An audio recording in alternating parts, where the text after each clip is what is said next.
uLombard ngomunye babantu ababesendlini ngosuku okwanyamalala ngalo uJocelyn.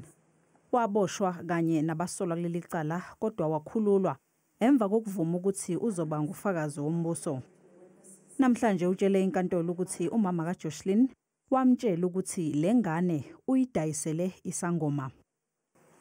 En sy sê vir my Rens, Then she said to me, Rens, ek het nou I did now, vir Jocelyn, ek het nou my kind I did now my child, verkoop aan 'n sangoma. sold my child to Sangoma. Uthi ngesikhathi emtshela lokhu babebheme inqwaba yezidakamizwa. Uthi ngosuku okwanyamalala ngalo uJocelyn, uKelly wayehlelile konke lokhu. Wabuya emsebenzini wazomqoqela izimpahla, wamphelekezela, wayomnikeza owesifazane owayehamba ngemoto.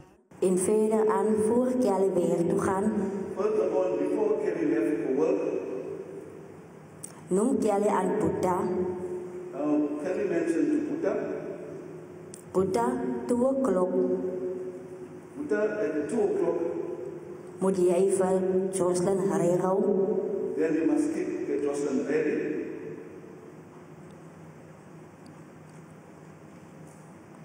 want ek gaan 2 o'clock huis toe kom, Because at 2 o'clock I'll come home, want die mense kom 2 o'clock vir Jocelyn kom haal.